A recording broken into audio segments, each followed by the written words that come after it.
You are here, moving in our midst. I worship you, I worship you. You are here, working in this place. I worship you. Ce matin, nous allons partager une parole. Nous sommes dans la pensée de la résurrection de Jésus-Christ. Et dans cette pensée de la résurrection de Jésus-Christ, les textes que je vais partager avec vous ce matin vont nous révéler certaines choses où nous allons parler beaucoup plus des apparitions de Jésus-Christ après sa mort. Le thème de ce matin, c'est mission en chaîne. Quelqu'un peut dire mission en chaîne? Mission en chaîne. Nous pouvons aussi l'intituler l'envoyé envoie aussi. Est-ce que quelqu'un peut dire l'envoyé envoie aussi? L'envoyé envoie aussi. Que tu peux regarder quelqu'un qui est à côté de toi, tu lui dis on m'a envoyé, moi aussi je t'envoie. C'est ça, l'envoyé envoie ou la mission en chaîne. C'est que on donne une mission à quelqu'un, la personne donne aussi la mission à une autre personne, une autre personne, et la réaction est en chaîne. Et le problème avec la réaction en chaîne, c'est quoi? C'est que si une personne de la maillon arrête de faire ce qu'il devrait faire, la chaîne va s'arrêter à ce niveau-là. Et lorsque la chaîne s'arrête à ce niveau-là, tu peux être responsable de la situation parce que la continuité dépend maintenant du stade là où toi tu t'es retrouvé. Et je prie ce matin que tu ne sois pas un blocage pour la mission en chaîne ou la réaction en chaîne. Que tu sois alimenté. Jésus-Christ, dans Jean chapitre 20, verset 21, il s'adresse aux apôtres, il s'adresse aux disciples. Il leur dit ceci: comme le Père m'a envoyé, moi aussi je vous envoie. Est-ce que nous pouvons dire ensemble: comme le Père m'a envoyé, moi aussi je vous envoie? Comme le Père m'a envoyé, moi aussi je vous envoie. Cette déclaration, lorsque nous la regardons très bien, est une déclaration importante, est une déclaration qui contient la substance nécessaire dans la mission que Dieu a confiée à l'Église, dans la mission, dans l'ordre suprême que Jésus-Christ a donné aux disciples avant de partir. Dans Matthieu chapitre 28, il dit ceci: allez, faites de toutes les nations des disciples, les baptisant au nom du Père, du Fils et du Saint-Esprit, et enseignez-leur à observer tout ce que je vous ai prescrit. Il dit allez faire des disciples. Il ne dit pas allez faire de chrétiens. Il ne dit pas allez faire n'importe qui, mais il dit allez faire des disciples. Et j'aimerais que chacun de nous ce matin comprenne d'abord le sens du mot disciple. Le mot disciple, lorsque nous regardons dans le dictionnaire, c'est un mot qui veut dire tout simplement, c'est quelqu'un qui reçoit l'enseignement du maître et qui va appliquer cet enseignement-là du maître. Il reçoit l'enseignement du maître et il applique l'enseignement qu'on lui a donné. Un disciple, c'est quelqu'un qui va aussi former d'autres. Parce qu'il a reçu l'enseignement et il l'applique. Comment l'appliquer? C'est qu'il va aussi former d'autres. C'est pourquoi quand Jésus dit allez faire de toutes les nations des disciples, il ne dit pas allez faire de chrétiens. S'il était question de faire seulement de chrétiens, ça s'arrête. Tout chrétien n'est pas disciple. Mais un disciple est d'abord un chrétien. Amen. Amen. Parce qu'il a cru d'abord en Jésus-Christ. Il est le disciple de Jésus-Christ. Il est l'étudiant de Jésus-Christ. Il est l'élève de Jésus-Christ. Il est son produit qu'il est en train de former, qu'il est en train de préparer. Et j'aimerais que chacun de nous saisisse cette pensée ce matin, que l'affaire de la mission que Jésus-Christ a donnée à l'Église, ce n'est pas l'affaire de chrétiens, mais c'est l'affaire des disciples. Et si vous vous comportez comme chrétien, vous êtes en train d'arrêter la chaîne de la réaction, la chaîne de la mission. Mais si vous vous comportez comme disciple, la chaîne de la mission va continuer. Et ce matin, j'aimerais que vous puissiez vous positionner. Que vous puissiez vous positionner. Vous avez reçu du Seigneur. Depuis que vous êtes converti, depuis que vous êtes venu au Seigneur, vous avez tant reçu. Je le sais, vous avez tant reçu. Mais tout ce que vous avez reçu, qu'est-ce que vous avez fait avec? Ou qu'est-ce que vous faites encore avec tout ce que vous avez reçu? Tous les enseignements qu'on vous a donnés depuis votre conversion jusqu'à aujourd'hui, qu'est-ce que vous avez fait avec? C'est ça la question de fond ce matin, à laquelle chacun de nous doit répondre. Et Dieu est en train de nous rappeler, Dieu est en train de nous faire revenir encore à la raison. Que si pour une raison ou une autre, parce que l'ennemi nous a parlé, parce que l'ennemi nous a attaqués, nous n'avons pas accompli la mission. Aujourd'hui, je suis en train de dire à chacun de nous, nous devons nous lever pour accomplir notre mission. Quelqu'un peut dire encore, la mission enchaîne. Quelqu'un peut dire encore, la mission enchaîne. La mission enchaîne, l'envoyé envoie aussi. C'est cela que je veux que chacun de nous saisisse ce matin. Qu'on t'a envoyé, on t'a prêché, toi aussi tu dois prêcher.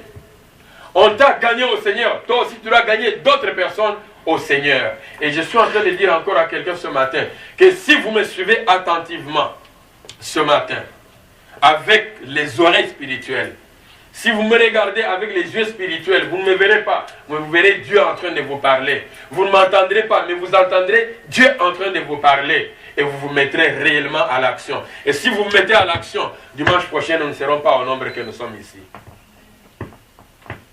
Amen, amen. Amen, amen, amen, amen, amen, amen, amen, amen, amen.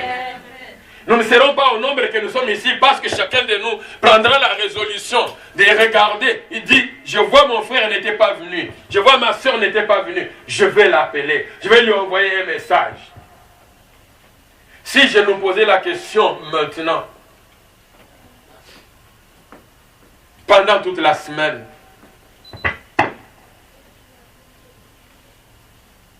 combien de temps vous avez pris à appeler tout simplement un frère ou une soeur dans l'église ici? Et si tu en as appelé, tu as appelé une soeur ou un frère, pourquoi tu n'as pas appelé d'autres? Mais si nous pouvons aussi regarder, toujours dans la gestion de notre temps, combien de temps nous avons pris à regarder la télévision, combien de temps nous avons pris à envoyer des messages qui ne donnent pas la vie aux gens. Et nous allons nous rendre compte que nous sommes des voleurs. Nous avons volé le temps de Dieu. C'est un peu dur à le dire, mais nous avons volé le temps de Dieu. Dieu ne nous demande pas plus, il nous demande juste le 10e de ce que nous avons. Et le temps que nous avons vient de lui. Qu'est-ce que nous faisons avec ce temps-là? L'apôtre Paul insiste encore. Il entre dans la même logique de la mission en chaîne. De l'envoyer, envoie aussi. Quand il s'adresse à son enfant spirituel, Timothée, dans 2 Timothée chapitre 2 verset 2, tout ce que je suis en train de dire, ce n'est qu'un rappel parce que vous le savez déjà. Je n'ai pas encore sorti un nouveau verset ici que vous ne connaissez pas. Tout ce que je suis en train de dire ici, vous avez déjà lu, vous le connaissez. Moi aussi, je l'ai déjà lu, je le connais. Mais nous avons un problème pour la mise en pratique. Il dit ceci à Timothée. Est-ce que tu as entendu de moi, en présence de plusieurs témoins ou de beaucoup de témoins, confie-les à des hommes fidèles? Quelqu'un peut dire les hommes fidèles. Confie-les à des hommes fidèles, à des femmes fidèles, à des jeunes fidèles, à des personnes fidèles qui sont capables, quelqu'un peut dire capable, qui sont capables de les transmettre aussi à d'autres personnes. Dieu peut vous enlever de la maillon ou bien de la chaîne parce que vous n'êtes pas productif, vous n'êtes pas fidèle, vous n'êtes pas capable. Quand je dis que Dieu vous enlève, ça dit qu'il vous récupère. Personne n'a compris. Dieu peut vous enlever de la chaîne. Vous étiez dans la chaîne pour accomplir la mission, mais Dieu peut vous enlever. Dieu peut vous enlever tout simplement parce qu'il trouve que vous êtes inutile. Le serviteur inutile, Dieu n'en a pas besoin. Dieu a besoin de serviteurs qui sont utiles. Il peut vous enlever seulement de la chaîne, il récupère le souffle de vie et dit venez. Et puis les gens, nous allons pleurer. On dit mais ce frère, cette soeur, il était encore trop jeune. Mais comment? Oh, le Seigneur a pris encore ce frère, il est encore trop jeune. Mais le Seigneur sait pourquoi, parce qu'il dit bon, je ne peux pas te garder inutilement. Vous savez ce que Jésus a fait un jour? Il est en train de se promener avec ses disciples. Ils entraient à Béthanie, ils sont allés, mais il regarde un arbre. Il avait faim. Quelqu'un peut dire Jésus avait faim. Il était un homme comme toi et moi, il avait faim. Dans son humanité, je dis bien, il avait faim dans son humanité. Il voit un arbre, il le regarde, il voit sur l'arbre, et il voit vraiment des feuillages. C'était vraiment beau. Il dit, waouh, ça c'est très beau. Je vais m'approcher. Je vais quand même prendre quelques fruits sur cet arbre-là. Quand il arrive, il le regarde. Il ne voit pas de fruits. Il se demande, il dit, mais comment cet arbre, dans de bonnes conditions comme ça, avec de beaux feuillages, cet arbre n'a pas donné de fruits. Qu'est-ce qui se passe au juste? Il le regarde. Il dit, personne ne mangera jamais de tes fruits. Il a maudit cet arbre-là. Mon frère, ma soeur, ne risque pas d'être maudit par Dieu tout simplement parce que tu as refusé d'accomplir la mission qu'il t'a donnée. Dieu nous donne la mission, nous avons le devoir d'accomplir cette mission-là. Quelqu'un peut dire Amen. Amen. J'avais introduit en disant que nous sommes encore dans le temps de la résurrection, après la résurrection de Jésus-Christ. Le verset 21 que nous venons de lire fait partie du grand texte que nous allons maintenant développer, où nous allons voir quelques apparitions de Jésus-Christ. Parce que Jésus-Christ, après sa mort, il y a eu 10 apparitions. Quelqu'un peut dire 10 apparitions? Il y a eu 10 apparitions, dont 5 le même jour de la résurrection.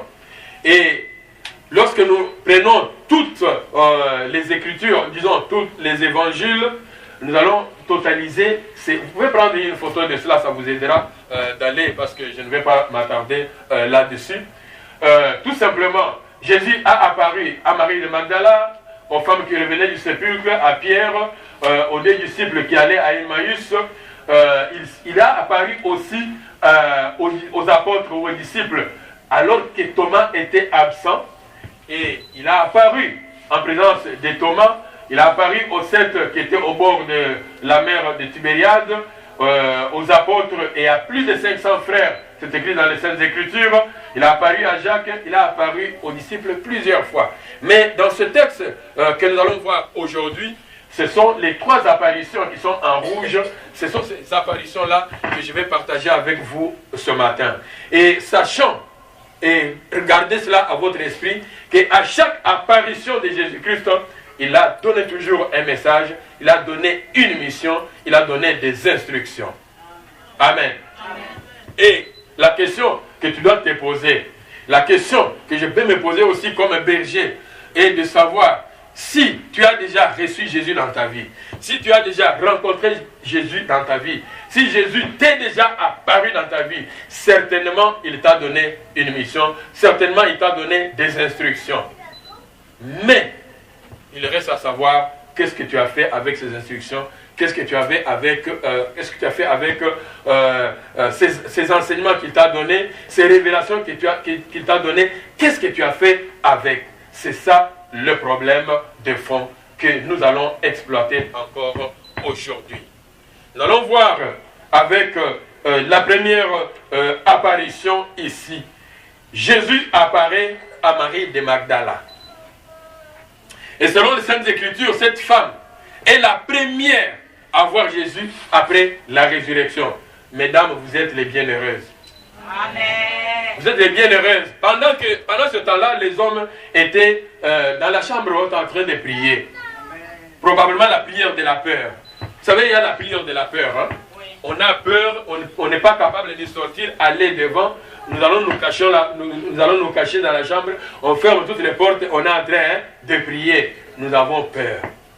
Mais je sais que les dames sont courageuses. Amen. Amen. Et comme ces dames de l'église Assemblée Rocher du Salut sont aussi les dames courageuses, comme cette Marie de Magdala, je sais qu'un jour on parlera des femmes de l'Assemblée Rocher du Salut. Amen. On dira que les femmes de l'Assemblée Rocher du Salut ont fait un exploit. Il y a un dimanche où chaque femme est venue avec 2 ou 3 autres femmes et l'église était pleine seulement de femmes. Amen. Amen. Parce que ces femmes sont courageuses. Elles étaient courageuses à aller, à se lever tôt le matin. Vous savez, j'ai une expérience. Quand on a demandé ici de faire la prière au téléphone,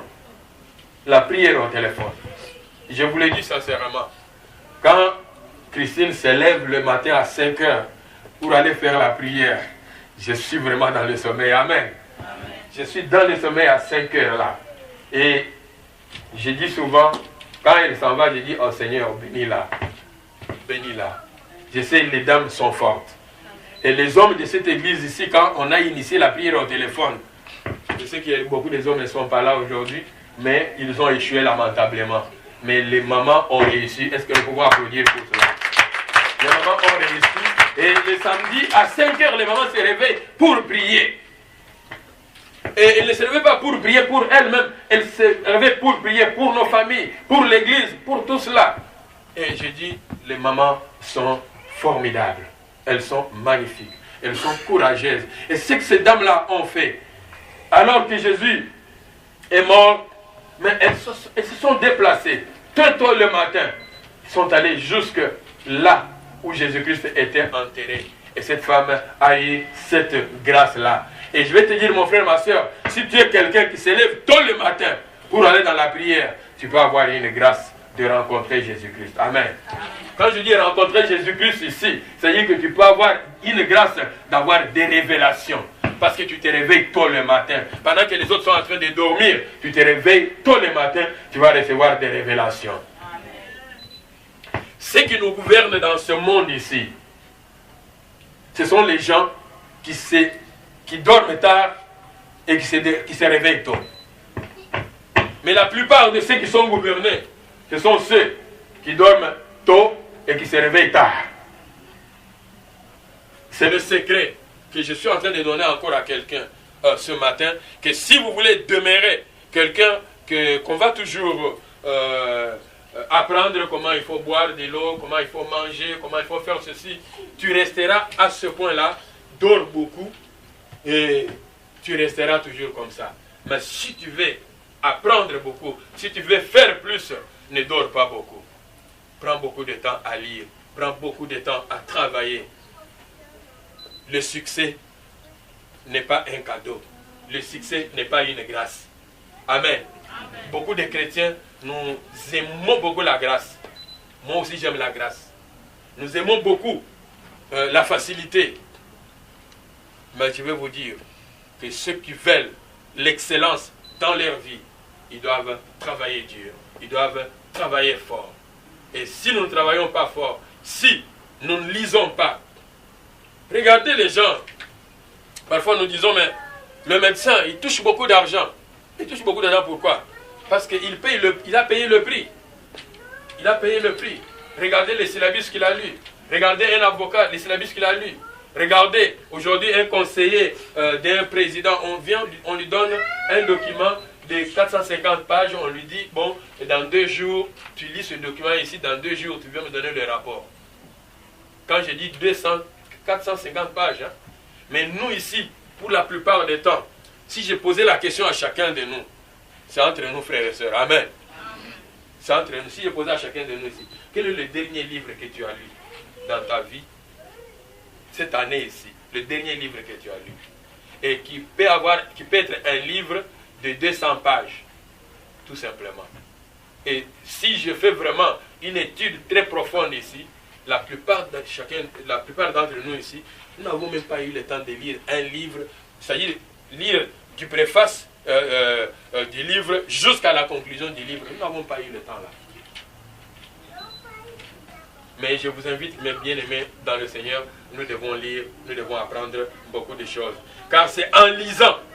Je disais au départ ici qu'un disciple est un étudiant. Quelqu'un peut dire un disciple est un étudiant. Et un disciple est un étudiant perpétuel. Un étudiant perpétuel, il continue toujours à apprendre. Il les reçoit et il n'est pas fatigué de recevoir. Si tu es fatigué de recevoir, mon frère, ma soeur, tu es en danger. Tu dois continuer toujours à recevoir. Tu dois te mettre à la page. Pourquoi nous cherchons à apprendre?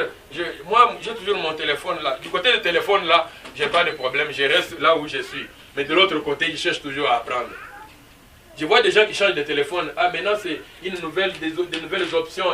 Nous voulons nous mettre à la page avec tous ces instruments-là, avec tous ces moyens-là. Mais nous devons aussi nous mettre à la page avec notre relation avec notre Dieu. Parce que le problème des disciples, il y a aussi la notion des relations intimes entre le maître et l'étudiant.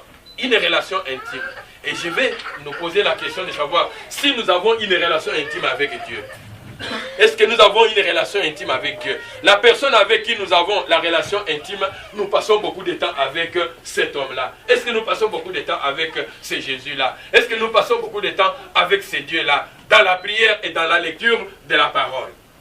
Ou bien nous lisons tout simplement juste pour une petite formalité? Ou bien nous lisons tout simplement quand j'ai une prédication à faire? Ou bien quand j'ai une exhortation à faire? Mais je vous dis, mes frères et mes sœurs, nous devons être à la page jour après jour. Nous devons lire d'abord pour nous-mêmes, méditer la parole d'abord pour nous-mêmes, et cette parole va nous aider aussi à exhorter d'autres personnes. J'ai déjà rencontré parfois des personnes, des responsables. On arrive dans un dé quelque part, on dit, bon, frère, tu vas nous exhorter, tu vas exhorter là-bas. Oh, qu'est-ce que je vais dire? Je n'ai rien préparé. Tu dois préparer quoi? C'est ce que tu avais, c'est la méditation que tu avais faite pour toi-même là, cette méditation-là que tu peux faire pour les autres. Donc quand quelqu'un dit que je n'avais rien préparé, ça signifie qu'il ne s'est pas préparé lui-même. C'est vrai, il ne s'est pas préparé, il n'a pas été en contact avec son Dieu. Et je vous en supplie, mes frères et mes sœurs, ce matin, Dieu veut les personnes qui sont capables, qui sont fidèles, de se mettre dans la chaîne de la réaction. Dans la chaîne de la mission. Et pour être dans la chaîne de la mission, il faut faire ce que je suis en train de vous dire maintenant. Dans l'apparition à Marie de Magdala, Jésus-Christ va lui donner une mission. Il lui dit ceci. Jean chapitre 20, verset 17 à 18. Jésus lui dit, ne me touche pas, car je ne suis pas encore monté vers mon Père. Mais, va trouver mes frères et dis-leur que je monte vers mon Père et votre Père, vers mon Dieu, votre Dieu. Marie de Magdala alla annoncer aux disciples ce qu'elle avait vu, qu'elle avait vu le Seigneur et qu'il lui avait dit ces choses. Dans ce verset ou dans ces deux versets, je retiens deux choses importantes à partager avec vous. La première chose, c'est que Jésus donne une belle information à cette femme. Va trouver et dire à mes frères. Et je suis en train de te dire que tu es frère de Jésus-Christ. Moi, je suis frère de Jésus-Christ. Et quand nous sommes les frères de Jésus-Christ, nous sommes les enfants de Dieu. Ça, c'est un privilège, mon frère et ma soeur. Parce que nous sommes les frères du roi de rois. Nous sommes les enfants de Dieu. Être un enfant de Dieu, ce n'est pas une chose à prendre à la légère. L'enfant du premier ministre de ce pays ici, comment il se sent? Même s'il est seulement un enfant adopté, comment il va se sentir? Imaginez-vous aujourd'hui, le premier ministre de Canada, il vient ici, il dit, bon, vous savez que il a combien d'enfants? 3 enfants, il dit que je n'ai que 3 enfants. Combien de filles, combien de garçons? Ah, vous ne savez même pas, vous êtes dans ce pays ici. Eh, s'il vous plaît, réveillons-nous. Hein? Alors, bon, c'est que vous connaissez là. Mais il vient ici, il dit, bon, en tout cas, je vois que 3 enfants, ce n'est pas suffisant pour moi. J'aimerais avoir maintenant, je vais adopter 3 enfants ici. Comme ça, je vais en faire 6 maintenant. Mais je vais avoir 2 garçons et une fille. Bon, je ne sais pas qui va être pris maintenant. Quelle joie cette personne-là peut avoir. que tu deviens maintenant l'enfant adopté du Premier ministre. Parce que tu as des privilèges. Amen. Tu vas avoir des privilèges comme enfant d'un haut responsable. Mais à plus forte raison, nous sommes les enfants de Dieu. Il dit, va leur dire que je vais, va dire à mes frères. Il n'a pas dit, va dire aux disciples, il va dire à mes frères. Vous savez, un jour, Marie, la mère de Jésus, et ses frères biologiques viennent le chercher. Il était dans le temple en train de suivre les enseignements pour aussi être dans la chaîne de la mission. Et on vient lui dire, mais ta mère et tes frères sont en train de te chercher. Il leur dit, mais ma mère, ma soeur, mes frères et mes soeurs, ce sont ceux-là qui sont en train d'écouter la parole de Dieu et qui la mettent en pratique. Amen. Amen. C'est ça, mes frères et mes soeurs. Il leur dit cela. Et quand il dit ici aux disciples que ils sont mes frères, c'est une bonne information, mon frère et ma soeur, pour toi et pour moi. Mais il dit, va leur dire. Et cette femme, selon ce que nous lisons dans les Saintes Écritures, elle est partie, elle a dit, elle a donné, elle a accompli la mission qu'on lui a donnée. Le problème que nous avons lorsqu'on donne une tâche à quelqu'un, lorsqu'on donne une mission à quelqu'un, il y a deux options, ou des grandes options. Quelqu'un peut dire des grandes options. La personne à qui on donne la mission peut soit obéir et accomplir la mission, il peut soit désobéir et ne pas accomplir la mission. Ce sont les deux options, les deux grandes options qui sont là. Mais prenons maintenant l'exemple frappant dans les Saintes Écritures. C'est la parabole de deux fils. Un homme avait deux fils. La Bible le dit, il avait deux fils. Et il appelle ces deux fils-là, il dit, bon écoute, est-ce que tu peux aller travailler dans le champ? Et encore leur propre champ.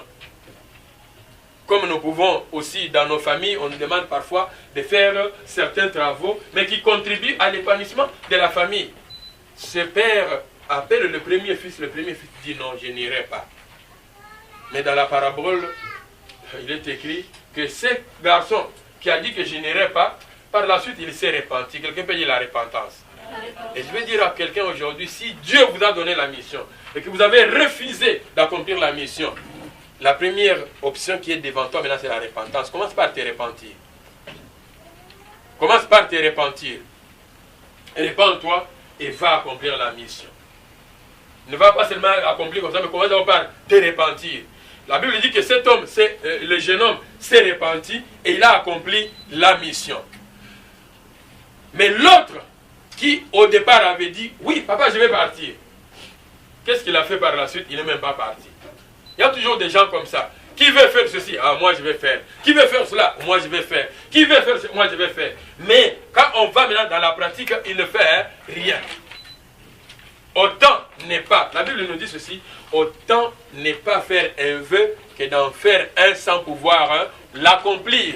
Si tu as fait un vœu, tâche de l'accomplir, mon frère, ma soeur.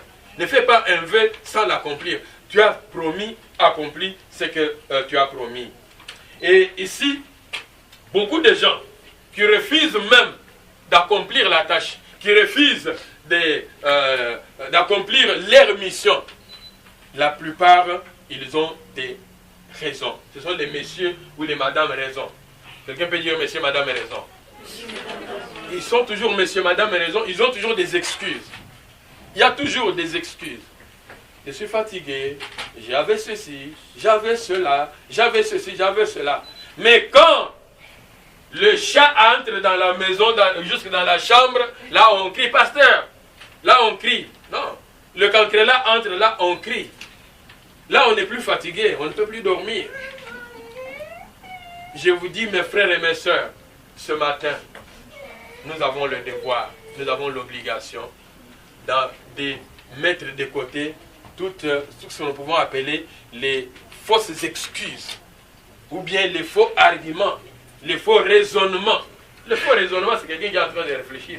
Mais j'étais là dimanche passé. Et d'ailleurs, je sais, quand je vais partir là-bas, ça va être la même chose. Bon, on va chanter, puis après avoir chanté, on va prêcher, après on va faire... On fait des calculs comme ça. Ça sont des faux raisonnements. Quelqu'un peut dire les faux raisonnements. Et les faux raisonnements, c'est la sémence du diable. Parce que peut-être vous ne le savez pas, mais vous le savez, vous êtes distrait, nous avons plusieurs sources qui nous parlent. Dieu nous parle, mais le diable parle aussi. Parce que nous sommes comme des Wi-Fi. Tels que nous sommes là, nous sommes comme des Wi-Fi. Et nous sommes tels que vous êtes là, vous êtes un téléphone. Quand il y a des Wi-Fi ici, prenons que le voisin ici a son Wi-Fi, l'autre là-bas a son Wi-Fi, l'autre là-bas a son Wi-Fi, l'autre là-bas a son Wi-Fi. Tu arrives ici, là, hein, ton téléphone peut se connecter sur les plusieurs Wi-Fi là-bas. Amen. S'ils ne sont pas protégés, tu peux te connecter là-dessus. Et avec n'importe quel Wi-Fi là, on peut te parler. Hein? Donc tu es sur toutes les connexions maintenant. Et si sur cette connexion-là, il y a telle ou telle autre chose. Donc nous sommes aussi comme une télévision. Quand tu ouvres ta télévision, il y a certaines chaînes que toi, tu ne voulais même pas écouter, que tu ne voulais même pas suivre. Mais parce que ces chaînes-là sont déjà programmées, quelqu'un peut dire programmées. Ils sont déjà programmés. Dès que tu ouvres, la chaîne va sortir. Et c'est toi maintenant qui dois décider si je vais suivre ça ou je ne vais pas suivre cela. C'est toi qui as maintenant la décision. Alors je suis en train de nous encourager ce matin. Nous sommes aujourd'hui, la plupart d'entre nous, nous sommes les chrétiens avec beaucoup de raisons. Les chrétiens avec beaucoup d'arguments. Imaginez-vous un jour, dans la parabole du festin, un roi a préparé un festin. Il dit, allez inviter, il a invité les gens, venez pour manger et boire. Une fête.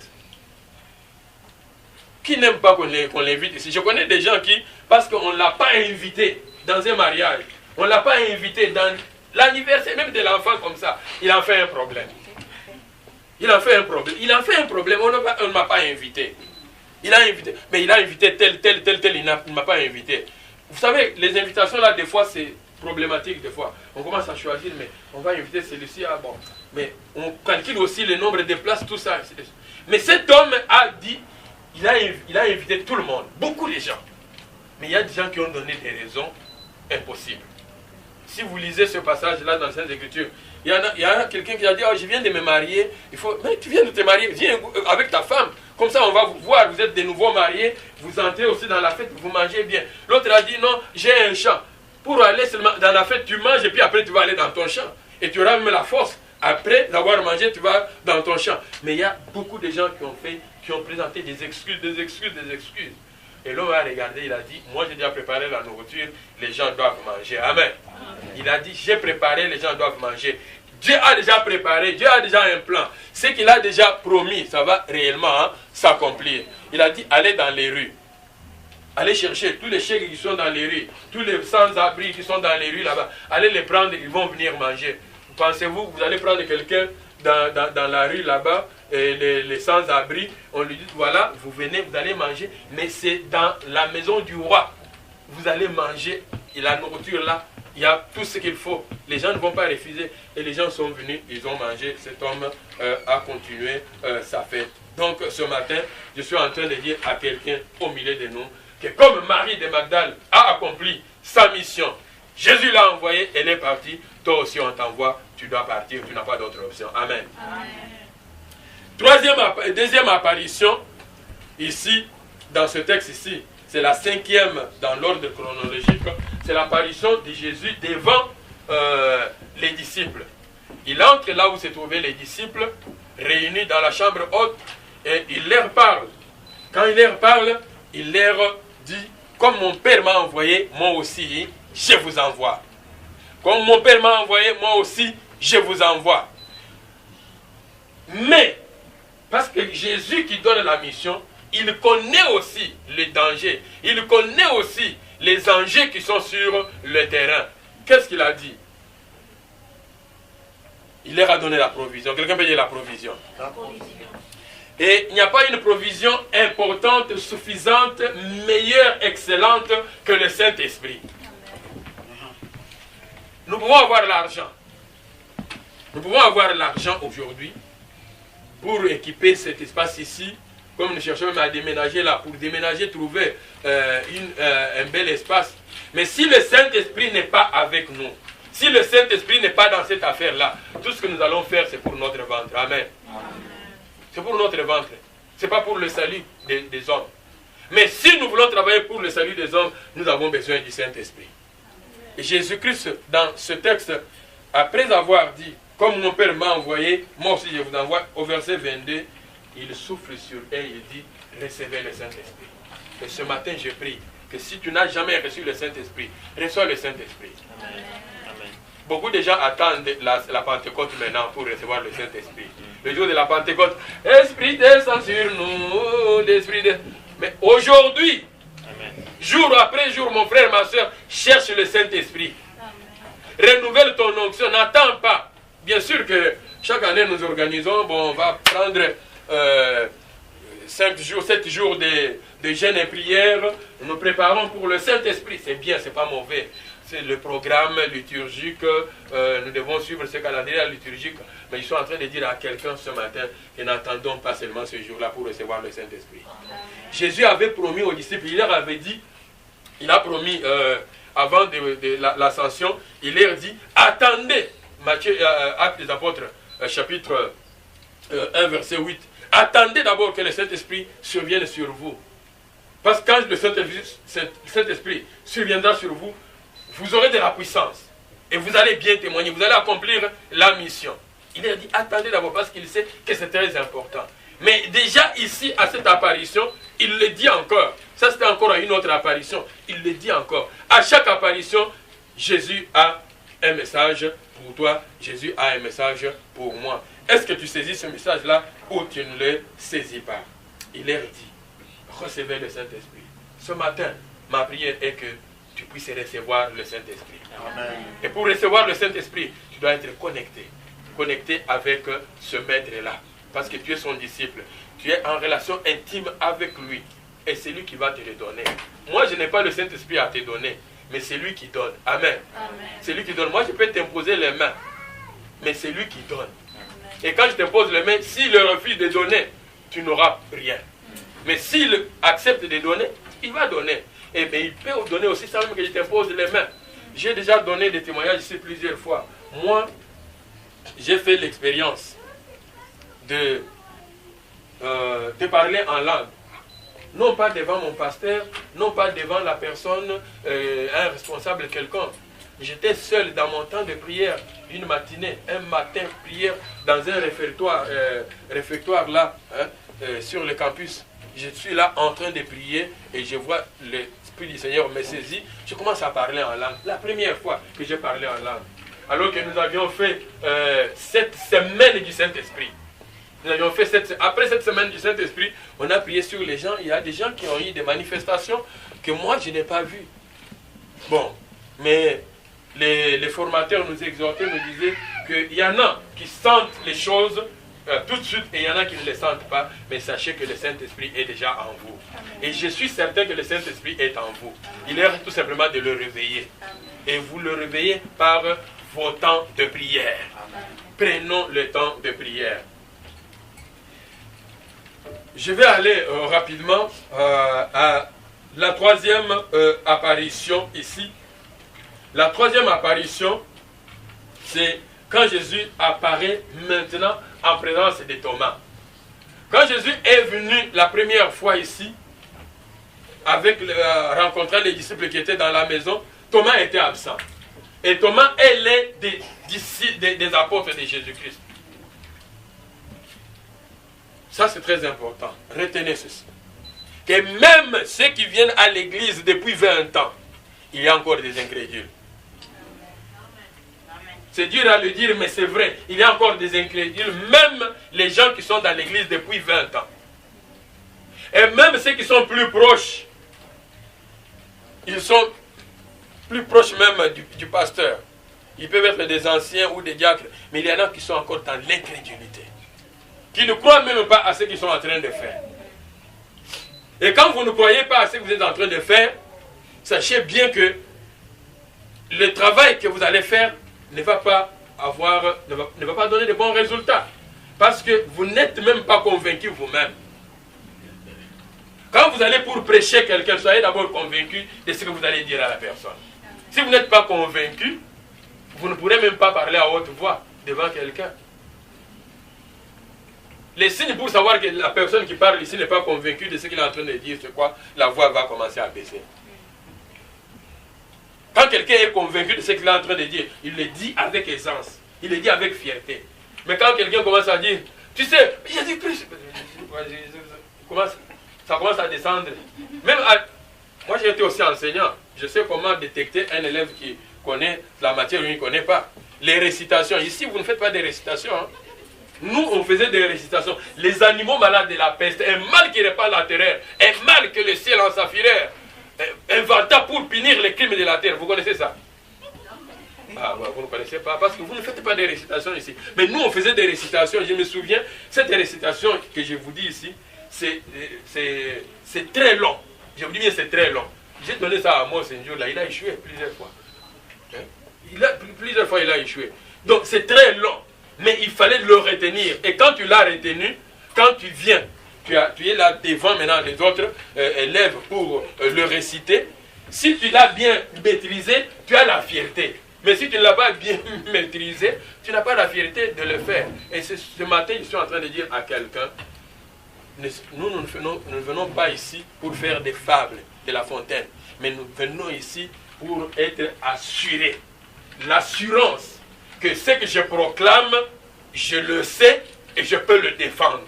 Et pour le savoir et le défendre, tu dois être dans les Saintes Écritures. Amen. Amen. Il faut lire la parole de Dieu. Combien de fois nous lisons la parole de Dieu et combien de temps nous prenons à la lire. Dans cette apparition, ce que je vais partager avec vous par rapport à l'incrédulité, parce que ça fait aussi des catégories de personnes que nous allons rencontrer sur le chemin dans cette mission ici. Et ça peut aussi être un blocage pour toi, pour que tu ne puisses plus avancer dans la mission, dans cette chaîne en mission, ou bien dans cette mission en chaîne. Thomas, ses frères, les disciples lui disent que nous avons vu le Seigneur, il est réellement ressuscité. Il dit, le Seigneur est ressuscité. Non, moi je ne crois pas. Pour croire, il faut que je voie les marques des clous. Quelqu'un peut dire les marques des clous? Il dit que je voie les marques des clous et que je voie aussi, que je mette mon doigt dans les marques là. Que je mette mon doigt et que je mette ma main dans son côté. Jésus-Christ a souffert. Quelqu'un peut dire Jésus a souffert. Jésus a souffert. Si Thomas dit que je dois mettre le doigt, ça signifie que les clous qu'on avait utilisés pour clouer Jésus-Christ, ce n'était pas le clou là, hein, ce n'était pas des petits clous ici, hein, ce n'était pas des verres clous. Les verres clous, on va visser et puis on doit dévisser facilement. Et quand on visse, on dévisse, c'est différent. Mais ça y est, il était capable de mettre le doigt là-dedans. Un incrédule. Mais quand Jésus est venu maintenant apparaître, parce que Jésus avait vu qu'il y a encore un incrédule là-dedans. Vous savez, les incrédules, ce sont les gens qui veulent des manifestations. Les gens qui veulent des sentiments. Et les sentiments. Hein? Vous avez compris? Les sentiments. Les sentis peuvent te mentir. Tu peux sentir, mais on est en train de te mentir tout simplement. Dieu n'est pas là-dedans. Hein? Dieu n'est pas là-dedans. Et les incrédules, ils veulent des choses comme ça. C'est pourquoi il y a d'autres choses que Dieu permet, d'autres miracles que Dieu permet, tout simplement pour aider les incrédules là à croire aussi. Mais des fois, les gens disent, oh, mais dans notre église, on ne voit pas, il n'y a pas de manifestation. Dans notre église, on ne voit pas ceci, on ne voit pas vraiment le Saint-Esprit. Mais c'est toi qui ne vois pas. Amen. Amen. C'est toi qui ne vois pas. Mais les autres voient. Les autres voient, ils sont calmes. Le Saint-Esprit n'est pas là seulement pour s'agiter. Le Saint-Esprit est calme. Le Saint-Esprit a la paix. Le Saint-Esprit ne s'agite pas. Amen. Donc, s'il y a des gens comme des Thomas, parce qu'il y en a encore, Dieu permet que certaines manifestations s'accomplissent juste pour que ces incrédules-là arrivent aussi à la croyance. Mais ce matin, je vais te poser la question. Est-ce que tu as encore l'esprit de Thomas en toi? Si tu as encore l'esprit de Thomas en toi, ce matin, tu as besoin d'une délivrance. Et Dieu va te délivrer. Ce n'est pas moi qui vais te délivrer, mais c'est Jésus qui va te délivrer parce qu'il te connaît. Quand Jésus est entré, il a appelé seulement Thomas. Il a regardé tout le monde. Il a dit, Thomas est là. Il savait déjà que maintenant Thomas est là avec eux. Je vais y aller. Et je me suis posé même la question. Quand Jésus est venu, Thomas était absent. Où est-ce qu'il était? Amen. Amen. Posez-vous la question. Où est-ce